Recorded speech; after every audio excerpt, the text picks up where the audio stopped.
துருவ் தூக்கி வளர்த்த பையன், நிறைய இடத்துல சொன்னீங்க. இப்போ அவரை பற்றி பேசாத ஆளே கிடையாது. ஒரு லவர் பாயாக பார்த்துட்டு இருந்த ஒருத்தர் திடீர்னு பார்த்தா இப்படி ஒரு விஷயம் பண்ணுறாரு. எல்லா இடங்கள்லையும் அவருடைய இவ்வளோ டெடிக்கேஷனாக ஒர்க் பண்ணுவார்னு யாரும் பார்க்கல அப்படின்ட்டு உங்களுக்கு எவ்வளோ ஹாப்பியாக இருக்குது ஆக்சுவலி? சார், எனக்கு துருவ் மட்டும் கிடையாது, சினிமாவில் ரொம்ப டெடிக்கேஷனாக ஒர்க் பண்ணுற எல்லாரையும் பிடிக்கும் முதல்ல. ஓகே. ஏன்னா இந்த ஆர்ட்டுக்குள்ளே நமக்குன்னு ஒரு இடம் கிடைக்காதா?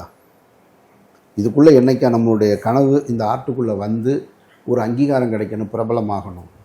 என்னுடைய அப்பாவுடைய ஆசை, என்னுடைய அம்மாவுடைய ஆசை, என்னுடைய நண்பர்களுடைய ஆசை, அல்லது என்னுடைய ஆசைன்னு லட்சக்கணக்கான இளைஞர்களும் இளைஞர்களும் இந்த நாட்டில் இருக்காங்க. இந்த துறையின் மீது ஆர்வம் இல்லாத மனிதர்களே குறைவுன்னு தான் சொல்லலாம். நீங்கள் எவ்வளோ பெரிய உயரத்தில் இருக்கக்கூடிய அதிகாரத்தில் அல்லது பதவியில் இருக்கக்கூடியவர் கூட பார்த்தீங்கன்னாக்கா தனித்திறனாக ஏதாவது ஒன்று இருக்கும். இப்போ எனக்கு தெரிஞ்சவங்களாம் ஒரு பெரிய நியூரோ சர்ஜன் டாக்டர்லாம் டெய்லி பாட்டு பாடி எனக்கு வாட்ஸ்அப்பில் அனுப்புவார். எதுக்கு சார்? அவருடைய அது மேலே ஒரு ஆசை. அது ஓகே, என்னாலலாம் வர முடியல பாருங்க அங்கே அப்படின்னு. புரியுதா உங்களுக்கு? அப்போது பெரிய பெரிய பதவிகளில் இருக்கவங்க நிறைய நாடகங்களில் நடிப்பாங்க, நான் பார்த்துருக்கேன் நான். சார் அது எனக்கு ஒரு ஹாபி சார் அப்படின்னு. அப்படி இவ்வளவு பேருடைய எதிர்பார்ப்பாக இருக்கக்கூடிய இந்த இடத்துக்கு வர முடியாமல் இருக்கிற ஒரு துறை, சின்ன துறை தான் அது. இதில் குறைவானவர்களுக்கு தான் எப்பொழுதுமே இந்த ஆடிட்டோரியத்தில் அனுமதி இருக்குது. அப்போ அங்கே வர்றவங்க டெடிக்கேஷனாக ஒர்க் பண்ணணுன்றது என்னுடைய எண்ணம். நானும் அப்படி தான் இருப்பேன். இங்கே வந்துக்கிட்டு லேசியாக எனக்கு ஒரு படம் கிடச்சிருச்சு, இல்லை நான் இன்னாருடைய மகன் அப்படின்னு யாரும் இருக்கக்கூடாது.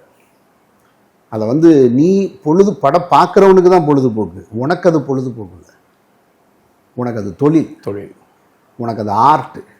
நீ அதை லேசியாக எடுத்துக்கிட்டு செய்யக்கூடாது. அப்போ எல்லா நடிகர்கிட்டையுமே நான் விரும்புவேன். நான் எந்த சின்ன நடிகர், அந்த பெரிய நடிகர் வந்தால் கூட அதை விரும்புவேன்.